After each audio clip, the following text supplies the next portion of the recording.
सबसे पहले तो हमारा डोभाल साहब का इंटेलिजेंस फेलियर, ये लोग ताड़ नहीं पाए, पता नहीं लगा पाए, अनुमान नहीं लगा पाए कि इतनी बड़ी दिक्कत हमारे बगल में खड़ी हो गई है। पाकिस्तान को दो हिस्सों में हमको दोनों तरफ से घेर के इन अंग्रेज़ों ने बनाया इसलिए था कि हम भी फिलिस्तीन की तरह अंदर फंस जाएं, दोनों तरफ से हमको पाकिस्तान घेर ले। अभी तक आपके पश्चिम में आईएसआई था, अब आईएसआई आपके पूरब में भी आ गया। पाकिस्तान के प्रति नफरत हमारे मीडिया की जाहिर है, और उस सब के साथ में हुआ ये कि बिला वजह हमारे संबंध खराब होते चले गए। आपने पूरी दुनिया में देखा कि पाकिस्तान ने किस तेजी से अपने आप को मजबूत किया। पाकिस्तान ने अपनी पावर कितनी कमा ली, हमारे दोनों तरफ के दोस्त हो गए। बलूचिस्तान के जो लोग हैं, जो वो बहुत ज़्यादा वहाँ की तस्वीर बदलने वाले नहीं है, एक लंबा संघर्ष है जो आपको बहुत कुछ पे करने वाला नहीं है। और उस संघर्ष को आप जितना सपोर्ट करते हो, ईरान आपसे दूर जाता है, क्योंकि बलूच विद्रोही अगर पाकिस्तान के अंदर है तो ईरान के अंदर भी है। सऊदी अरब तो आपका बड़ा सगा होता था भाई, उस सऊदी अरब ने पाकिस्तान से पैक किया। इस पूरे घटनाक्रम के बाद में पाकिस्तान जिस तेजी से बढ़ता जा रहा है, हम तो एक तरह से गिरते चले जा रहे हैं ना। और अब बताऊं मैं आपको, ये ईरान को भी जोड़ रहे हैं अपने साथ, और बांग्लादेश उस नेटो का हिस्सा बन जाता है, तो आप सोचिए कितनी खतरनाक और कॉम्प्लिकेटेड सिचुएशन होगी। एक ऐसी तस्वीर बन रही है जिसमें हम कहीं नहीं दिख रहे हैं। भारत के लिए खतरे की घंटी है, जिसको आप भिखमंगा कहते हो, भुक्खड़ देश कहते हो, वो आपके खिलाफ लगातार एक नेटवर्किंग कर रहा है और कामयाब हो। भारत के सिर पे, या कहें भारत के इर्द गिर्द, एक नया खतरा खड़ा होने लग गया है, और ये खतरा बड़ा साफ सा दिखने वाला खतरा है। हुआ यह है कि अभी आपने सुना होगा कि एक कोशिश हो रही है इस्लामिक नेटो बनाने की, जिसमें सऊदी अरब, पाकिस्तान और टर्की ने शुरुआत की है, और उनके संगठन में अब धीरे धीरे करके भारत की घेराबंदी भी हिस्सा बनती जा रही है। बांग्लादेश को प्रस्ताव गया है कि आप भी इस नेटो में शामिल हो जाओ। पाकिस्तान की तरफ से प्रस्ताव भेजा गया है। इस संस्था में जो अभी तक एक प्रावधान सबसे ज़्यादा चर्चित रहा है वो ये है कि नेटो के आर्टिकल 5 की तरह इनमें से किसी एक सदस्य पर हमला होगा तो बाकी सभी सदस्य इस आक्रमण का उत्तर देंगे। यानी एक नेटो जैसी व्यवस्था जो सऊदी अरब, टर्की और पाकिस्तान ने जिसको शेप दिया, स्वरूप दिया है। तो इस व्यवस्था के बनने के साथ हमारे अपने जो सुरक्षा के प्रबंध हैं, भारत की कूटनीति है, विदेश नीति है, उन पर कुछ बड़े और व्यापक सवाल खड़े हो गए हैं। आज हम इसके साथ ही ये जानने की कोशिश करेंगे कि ये कितना बड़ा खतरा भारत के लिए हो सकता है, पहली चीज़। दूसरा ये कि भारत की, हमारी अपनी कहाँ कमजोरी रही, कहाँ ढील रही कि इतना बड़ा टेंशन हमारे ऊपर खड़ा हो गया। मैं हूँ, बांग्लादेश 1971 में जब बना, तब से लगातार पाकिस्तान और बांग्लादेश के बीच में कोई बहुत अच्छे रिश्ते नहीं थे।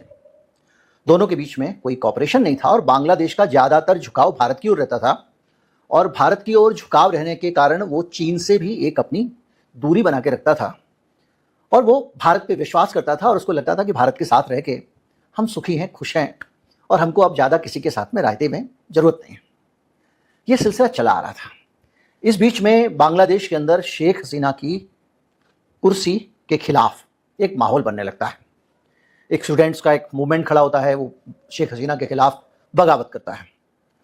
भारत ने इस पूरे घटनाक्रम के बीच में सबसे पहले तो हमारा डोभाल साहब का इंटेलिजेंस फेलियर, कि ये लोग ताड़ नहीं पाए, पता नहीं लगा पाए, अनुमान नहीं लगा पाए कि इतनी बड़ी दिक्कत हमारे बगल में खड़ी हो गई है, या खड़ी हो रही है, या अंदर से कुछ चल रहा है। दूसरा, जब ये हो गया, इसको होने के बाद जो पहली प्रतिक्रिया थी, वो भारत में सत्ताधारी पार्टी, उसके जो समर्थक थे, उन्होंने भर के बांग्लादेश के खिलाफ नैरेटिव चलाया। उनका अपना एक कम्युनल पॉलिटिक्स को उनकी सूट करता था, लेकिन उसके चक्कर में उन्होंने बांग्लादेश को दुश्मन बना लिया और उस पर हमला करते चले गए। शेख हसीना को आपने शरण दी, ठीक है, लेकिन उनका इंटरनल मामला था, पर शेख हसीना को आपने शरण दी, वो आज भी आपके यहाँ पे हैं। इस कारण जो शेख हसीना के खिलाफ रिजीम था, वो आपके खिलाफ खड़ा हो गया। अब एक तरफ आप वहाँ के लोगों के खिलाफ एक नफरत का वातावरण बनाते हो। 100 पोस्ट वायरल हुई होंगी उस दौरान, तो उसमें से 20, मुश्किल से 15 सही रही होंगी, बाकी सारी फेक नैरेटिव को फैलाया गया बांग्लादेश के खिलाफ। एक रेस्टोरेंट था, उसमें आग लग गई, बोला मंदिर जला दिया। ये करके भारत में जो आईटी सेल है, वो भारत में हिंदुओं को कह रहा था कि देखो, और वो सारे के सारे लगे हुए थे। पर इससे नुकसान ये हुआ कि बांग्लादेश ने विकल्प ढूंढने शुरू कर दिया। जिस भारत के भरोसे वो हमेशा रहता था, विकल्प ढूंढने शुरू कर दिया। अगर वहाँ कहा रहा था, दर्द था, तकलीफ थी, शेख हसीना को पहले तो शरण देना अपने आप में, उनके इंटरनल जो पॉलिटिक्स हो रही है उसमें एक पक्ष के साथ खड़ा हो जाना हो गया। ऊपर से हमने लगातार उनके ऊपर हमले किए। हमारा मीडिया हमेशा उनके खिलाफ रहा, और उनके जो एडवाइजर बनाए थे उनके भी खिलाफ एक नैरेटिव बनाता रहा। इसका असर ये हुआ कि उन्होंने बहुत सारी जगहों पर अप्रोच करना शुरू कर दिया। चीन के साथ में उनके बहुत सारे संबंध अच्छे बने, लेकिन आज हम चूंकि विषय दूसरा है, पाकिस्तान वाला है, तो पाकिस्तान के साथ भी 15 साल बाद द्विपक्षीय वार्ता शुरू होती है बांग्लादेश की। दोनों देश के विदेश सचिवों की बैठक हुई। 15 साल में ऐसा कभी नहीं हुआ था। पाकिस्तान के उप प्रधानमंत्री और विदेश मंत्री इशाक डार ने बांग्लादेश का दौरा किया। 1 दशक से ज्यादा समय से कोई पाकिस्तानी बांग्लादेश की यात्रा करने नहीं गया था, और इसके बाद से लगातार दोनों के बीच में टेलीफोन और दूसरी बातचीत जारी है। आप इसको डिप्लोमेसी के टर्म में समझिए। बार बार लगातार बातचीत होने का मतलब यह है कि एक दूसरे के मुद्दों को लोग समझ रहे हैं, एक दूसरे को कन्वे कर रहे हैं। इसके साथ में जो उनके सैन्य प्रतिनिधिमंडल थे, जो उनकी आर्मी के लोग थे, उन्होंने भी आपस में बात की और एक उच्च स्तरीय बातचीत शुरू हुई। और पाकिस्तान की आईएसआई और सैन्य अधिकारियों के बीच में दोनों द्विपक्षीय सुरक्षा के नाम पे बातचीत शुरू हो गई। यानी कि हमारे पश्चिम में पाकिस्तान, पूरब में बांग्लादेश। बांग्लादेश पाकिस्तान को 2 हिस्सों में, हमको दोनों तरफ से घेर के इन अंग्रेजों ने बनाया इसलिए था कि हम भी फिलिस्तीन की तरह अंदर फंस जाएं, दोनों तरफ से हमको पाकिस्तान घेर ले। उस वक्त की लीडरशिप स्ट्रांग थी, उसने उसको तोड़ दिया, अलग अलग कर दिया। और सिर्फ 2 अलग देश नहीं बनाए, दोनों अलग देशों के बीच के संबंधों को भी अलग अलग रख दिया। अब क्या हो रहा है कि ये संबंध दोनों देशों के बढ़ रहे हैं, दोनों एक दूसरे के टच में आ रहे हैं। और जब टच में आने के साथ साथ जब आप खुफिया चीजों की भी जानकारी एक दूसरे को देंगे, तो ये भारत के लिए ज्यादा खतरनाक चीज हो जाती है, क्योंकि आईएसआई का दखल, अभी तक आपके पश्चिम में आईएसआई था, अब आईएसआई आपके पूरब में भी आ गया। यानी दोनों तरफ से आईएसआई आ जाता है। मैं बहुत सारे सिलीगुड़ी कॉरिडोर, चिकन नेक वगैरह की बात नहीं करूंगा, लेकिन उसके हिसाब से भी थोड़ी सी चीजें चिंतित करने वाली हैं। इसके साथ साथ बहुत सारे सैन्य हार्डवेयर यानी हथियारों को खरीदने का भी नए सिरे से बांग्लादेश और पाकिस्तान के बीच में रिश्ता बनना शुरू हुआ है। इसके साथ साथ वो लोग सीधी समुद्री सेवा शुरू कर रहे हैं, यानी पाकिस्तान से जहाज जाएंगे बांग्लादेश, बांग्लादेश से जहाज जाएंगे पाकिस्तान। यानी सामान की भी आमद रफ्त होगी, व्यापार भी उनके बीच में बढ़ गया है। $865 तक, $1 बिलियन तक उनका व्यापार पहुंच गया है। दोनों देशों ने वीजा मुक्त प्रवेश की अनुमति दे दी है। बगैर वीजा के बांग्लादेश वाला जा सकता है पाकिस्तान, और पाकिस्तान वाला जा सकता है बांग्लादेश। तो सहमति हो गई है, ये कब लागू होगा पता नहीं। सीधी उड़ानों को भी एक दूसरे के बीच में फिर से शुरू किया जा रहा है। यानी एक तरह से देखा जाए तो एक स्ट्रांग बॉन्डिंग दोनों के बीच में हुई। हम यहां बैठे रह गए, हमारे इस तरफ और इस तरफ वाले दोनों लोग हमसे मिल गए, और हम यहां पर बैठकर धर्म के आधार पर जिस तरह का नैरेटिव हमारे देश में फैलाया जाता है, उसके जरिए हम इन दोनों को और एक कर रहे हैं। पाकिस्तान के प्रति नफरत हमारे मीडिया की जग जाहिर है। कंगाल हैं, भूखे मर रहे हैं, चीनी हो गई 100 रुपए किलो, ये चिल्लाएंगे। अरे भाई, उनकी चीनी 100 रुपए, उनका 1 रुपए में उनके 3 आते हैं, 3 रुपए आते हैं। तो उनके यहाँ जो 101 रुपए चीनी होगी, 105 रुपए चीनी होगी, हमारे यहाँ 35 रुपए होगी वो। लेकिन ये नहीं बताएंगे। कुल मिलाकर एक ऐसा माहौल बनाना, और उस सब के साथ में हुआ ये कि बिला वजह हमारे संबंध खराब होते चले गए। इस बीच में हमारे साथ में जो हुआ वो हुआ पहलगाम। और पहलगाम में बड़ी ड्रामेटिक तरीके से पाकिस्तान के आतंकवादी भारत की हिंदू मुसलमान की संवेदनाओं को दिमाग में रखते हुए धर्म पूछ पूछ के लोगों को मारते हैं। उनका लक्ष्य एकदम स्पष्ट है कि हिंदुओं के अंदर गुस्सा बढ़े इसको लेकर। इसका लाभ किसको मिलना है, ये आप अपना हिसाब लगाते रहिए। लेकिन इस घटना के बाद भी भारत को जो करना चाहिए था वो ये था कि हमको उस पूरे मामले में मुकदमा चलाते, दुनिया के सामने ले जाके प्रमाण रखते कि पाकिस्तान ने ऐसे किया वैसे किया। पाकिस्तान को आप दे देते डोजियर, वो कह रहा है दे दो डोजियर, तो दे दो, क्या फर्क पड़ता है। लेकिन उसकी जगह हमने कहा कि ना, हम तो मिलिट्री पावर से सबक सिखाएंगे, और हमने किया ऑपरेशन सिंदूर। उस ऑपरेशन सिंदूर के बाद से भारत की विदेश नीति और एक्सपोज होती चली गई। एक्सपोज मतलब हमारी सरकार की विदेश नीति की कमजोरियां सामने आने लग गई। पहले तो आप बांग्लादेश के साथ संबंधों को आपने बिगाड़ दिया, बिगाड़ते चले गए, और यहां तक बिगड़ा कि हमने जो पुरानी वाली सरकार के साथ में सेटिंग करके बिजली सप्लाई अडानी की सब खेल किया था, वो सबका सब अटक गया। अब विदेश नीति में भी हमने लूज कर दिया। एक ऐसा पड़ोसी जो बहुत क्रूशियल पॉइंट पे बैठा हुआ है, जो चीन के पास भी जा सकता है तो हमको नुकसान, और पाकिस्तान के साथ उसने संबंध बढ़ा लिया तब भी हमको नुकसान। हमारा पुराना दोस्त जिसका जन्म हमारे कारण हुआ, वो हमसे दूर जाता चला गया। अब आपने जब ऑपरेशन सिंदूर किया, उसके बाद में आपने पूरी दुनिया में देखा कि पाकिस्तान ने किस तेजी से अपने आप को मजबूत किया। आप बांग्लादेश को अगर एक तरफ रख के थोड़ी देर चलें तो आप ये सोचिए कि पाकिस्तान ने अपनी पावर कितनी कमा ली, हमारे दोनों तरफ उसके दोस्त हो गए, इधर भी उधर भी। आप एक गाना गाते रहते हो कि हमने जो है बलूचिस्तान में हमने ये वो, उन बलूचिस्तान के जो लोग हैं जो क्रांतिकारी होंगे आपके लिए या आतंकवादी होंगे पाकिस्तान के लिए, वो बहुत ज्यादा वहां की तस्वीर बदलने वाले नहीं है। उन्होंने सरकार की घोषणा कर दी है। एक लंबा संघर्ष है जो आपको बहुत कुछ पे करने वाला नहीं है, और उस संघर्ष को आप जितना सपोर्ट करते हो ईरान आपसे दूर जाता है, क्योंकि बलूच विद्रोही अगर पाकिस्तान के अंदर है तो ईरान के अंदर भी है। और ईरान में उनके स्ट्रांग होने का मतलब यह कि आप जो चाबहार पोर्ट आपका एक कभी होता था, मुझे नहीं लगता कि दोबारा वो स्थितियां लौटेंगी, उस चाबाक वोट के लिए भी आपको बलूच खतरा हो सकते हैं, पर उनको आप एलानिया, कभी तो लाल किले से भाषण से बोल देते हैं आप उनके समर्थन में। तो आपने पाकिस्तान के ऊपर जो हमला किया पहलगाम के बाद में, उसके बाद एक नया समीकरण खुल गया जिसने हमारी विदेश नीति को एक्सपोज किया। पहलगाम के बाद में हमने क्या किया? हमने ये किया कि पूरी दुनिया में अपने दूत भेजे, यानी हमारे सांसद गए अलग अलग जगहों पर, देशों में अलग अलग सरकारों को कन्विंस करने की कोशिश की, लेकिन किसी ने भी मुंह से ये बोल के नहीं दिया कि पहलगाम का आतंकवादी हमला पाकिस्तान ने कराया था या पाकिस्तान के खिलाफ कार्रवाई सही थी। सबने ये कहा कि सब में क्या कुछ ने कहा कि आतंकवाद अच्छी चीज नहीं है, नहीं होना चाहिए। पहलगाम हमले की निंदा कर दी, वो तो सभी कर देंगे, तो पाकिस्तान भी कर देगा। पर यहां पर हमारी एक कमजोरी सामने आई कि हमने इतने दिनों से जो हम जाके गले मिल रहे थे, कुछ हासिल नहीं किया। हासिल नहीं किया मैं इसलिए कह रहा हूं, और गले मिलने की बात इसलिए कह रहा हूं कि हमारी जो खी ही पॉलिटिक्स है और डिप्लोमेसी है, उसको हमने देखा दिल्ली में जब आए थे जो बाइडन, वो उदाहरण मेरे दिमाग से उतरता नहीं है। उसमें दो दृश्य, एक दृश्य है कि वहाँ पानी की बोतल रखी है, मोदी जी खोल तक नहीं पा रहे हैं, उनसे खुल नहीं रही है। वहाँ लोग कहते हैं कि ये कर देंगे 56 जी फला टिमका, पानी की बोतल नहीं खुल रही। खैर, तो वो दृश्य। दूसरा दृश्य है कि हाथ में ड्रिंक जो होता है, जब आपने अल्कोहल नहीं लिया हुआ है तो उसको बाएं हाथ में पकड़ा जाता है। मोदी जी हाथ में पानी पकड़े हुए थे, चूंकि टॉस कर रहे थे, सारे लोग चीयर्स कर रहे थे, बड़े बड़े नेता। तो जो बाइडन ने माइक पे, मंच पे कहा, पोडियम पे, कि मोदी जी के लिए कि भाई पानी अगर आपके हाथ में हार्ड ड्रिंक नहीं है तो आप बाएं हाथ में गिलास लेना चाहिए आपको। मोदी जी उसकी बात समझ ही नहीं पाए, ही हंस रहे हैं।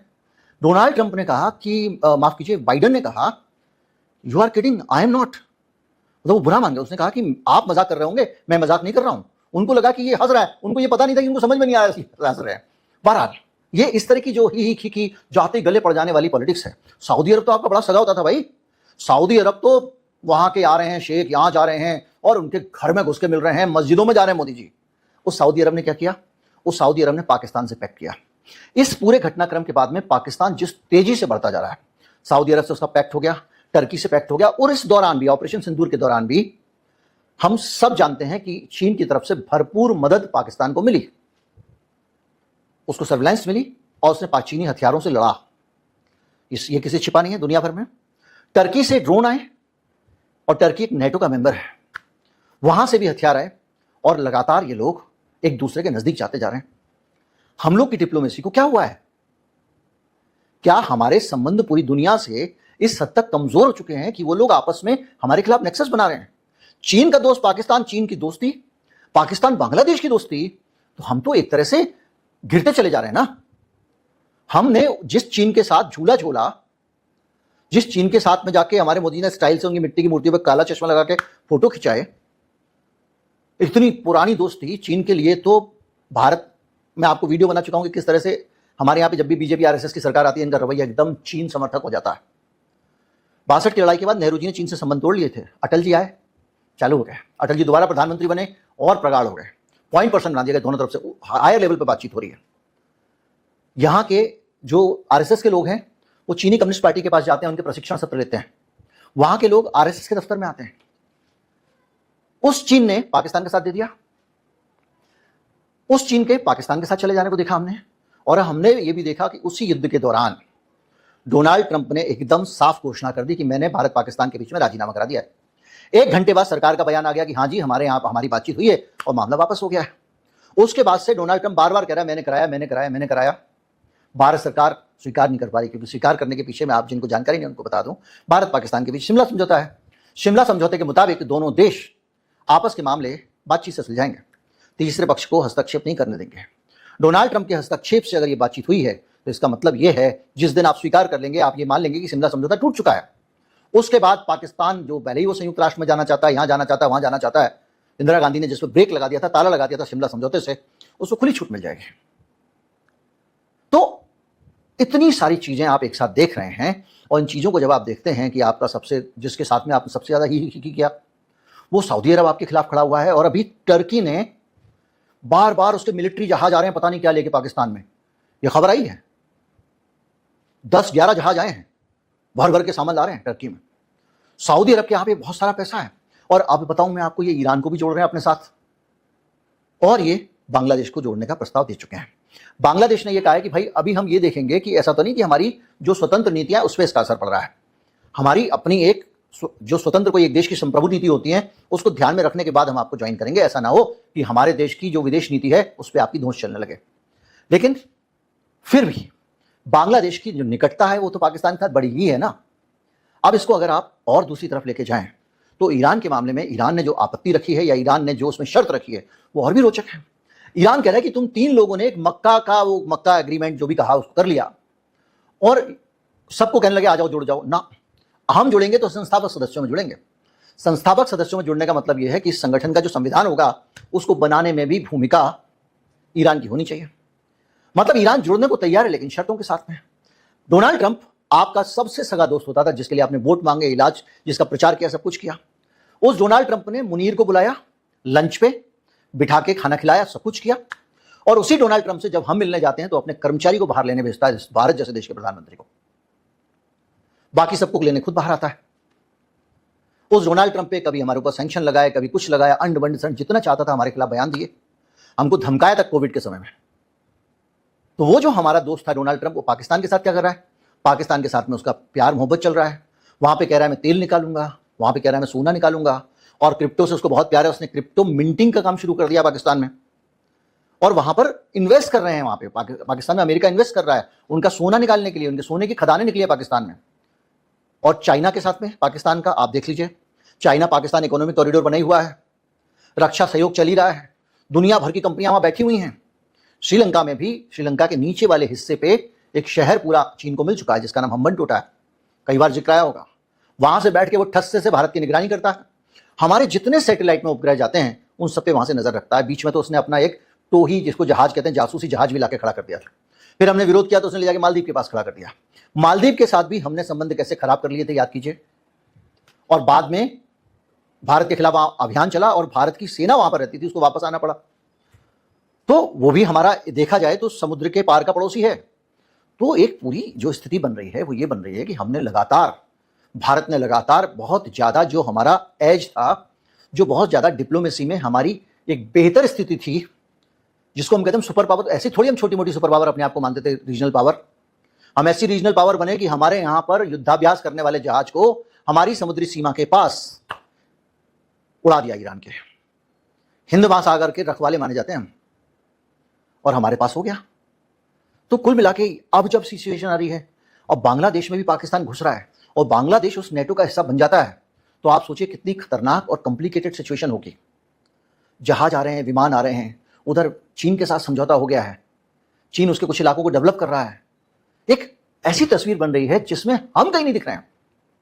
हमने कहीं कुछ ऐसा कर लिया हो, कुछ दोस्त हासिल कर लिए हो, कोई प्रेशर ग्रुप हासिल कर लिया, ऐसा कहीं नहीं दिख रहा है। हमारा एक रूस था, उसको भी हमने दूर कर दिया, वो कई बार पाकिस्तान के पास जाने लगा। हमारे पास केवल एक रिश्ता बचता है जो बनवाया एप्स्टीन ने, वो नेतन्याहू का रिश्ता है। बाकी कोई भी रिश्ता दिखाई नहीं था। और नेतन्याहू खुद परेशान है, मेरे बेटे को मार देंगे, ये कर देंगे। उसके जमीन के चप्पे चप्पे पे ईरान मिसाइल मार चुका है। वो क्या करता है, वो हमारे यहां से हथियार बनवाता है, उनका दुरुपयोग करता है। उसने हमको और मुसीबत में डाल रखा है। बहरहाल ये जो बांग्लादेश का घटनाक्रम है, ये घटनाक्रम भारत के लिए खतरे की घंटी है।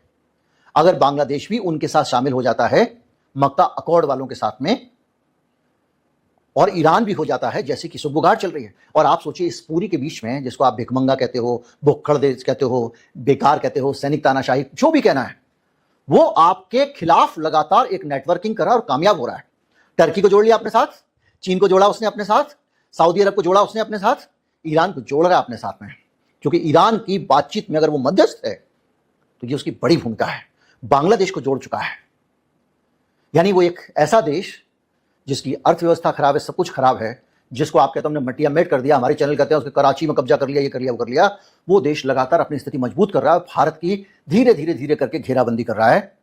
और हमारे यहाँ पर सोशल मीडिया पे, होर्डिंग पे, यहाँ वहाँ, जहां तहां, मत पूछो कहां कहां फोटो लगी होती है। उस फोटो की सब लोग तारीफ कर रहे होते हैं, बढ़िया बढ़िया पोज में, बढ़िया बढ़िया कपड़ों में। यही डिप्लोमेसी है। गले मिलते हुए आपको बहुत वैरायटी ऑफ फोटोग्राफ्स मिलेंगे, मार्क जुकरबर्ग से लेकर बिल क्लिंटन से लेकर बिल गेट्स से लेकर हर जगह तक मेलोडी का फोटो भी मिलेगा। लेकिन सारी डिप्लोमेसी का कहीं पे कोई लाभ दिखाई नहीं दे रहा है।